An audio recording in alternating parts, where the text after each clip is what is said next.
nitoe shukrani za pekee kwa IOM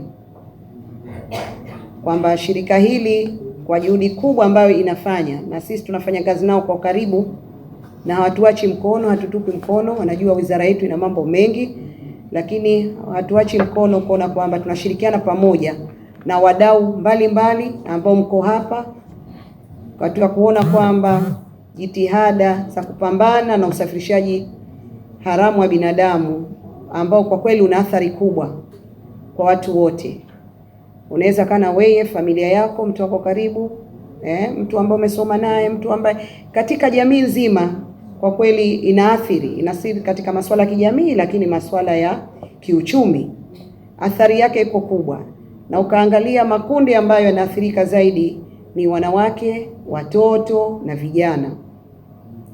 Kwa hiyo lazima tuwe tunajiuliza kwa nini?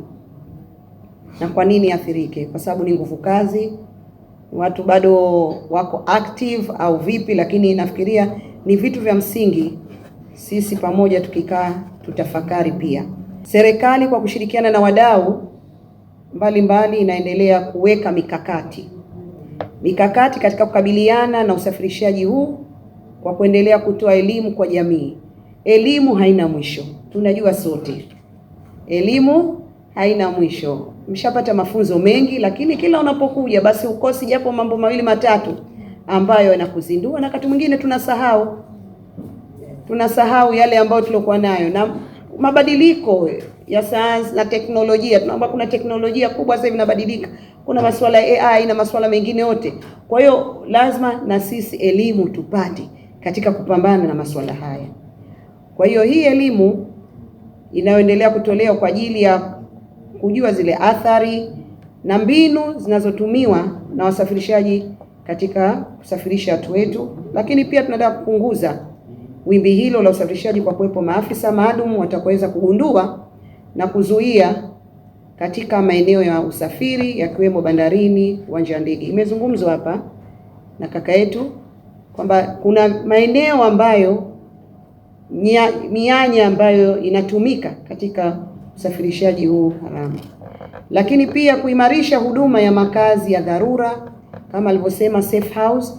Wenzetu wana safe house 16 ambazo zinakuwa owned na watu binafsi au makampuni au mashirika binafsi.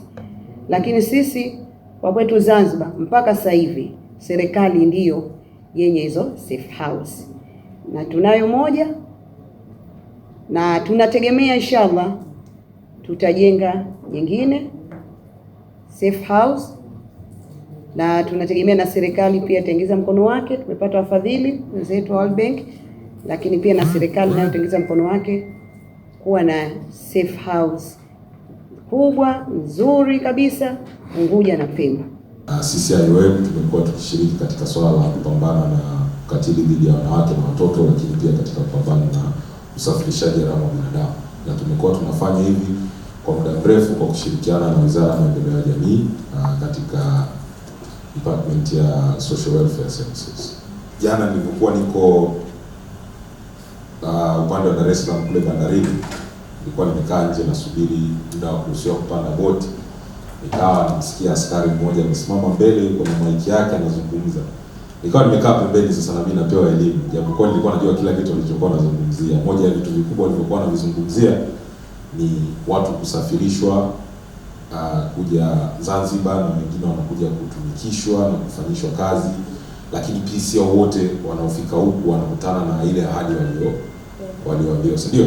Kuna wengine wanaambiwa kwamba utakuja kufanya kazi hotelini, akifika huko anakuja kukuta anafanyishwa kazi nyingine.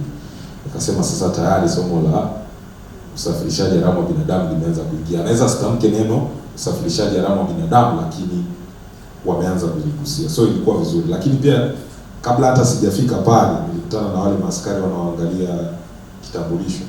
Kuna binti kweli alikuwa mdogo, lakini sasa story yake nadhani ilikuwa ieleweke. Japokuwa sikuweza kukaa mpaka mwisho. Lakini walikuwa wanamuuliza kwa sababu amebeba begi lakini amebeba kitambulisho cha shule. Sasa kuna maswali walikuwa wanamuuliza shule gani? Umetoka wapi? Akawa amuelewa kama ndio unajua tukuelewe unapoelekea, hebu baki kwanza na sisi hapa.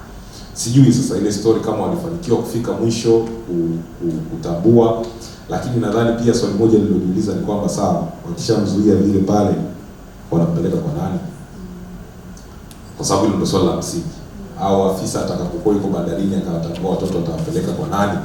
So uzuri ajenda yetu tulionayo pia kuna sehemu ambayo inaongelea hivyo, ni namna gani tutaweza kupata makubaliano na namna gani tutakuwa tunafanya rufaa endapo mtu atamtambua mhanga wa usafirishaji haramu wa binadamu.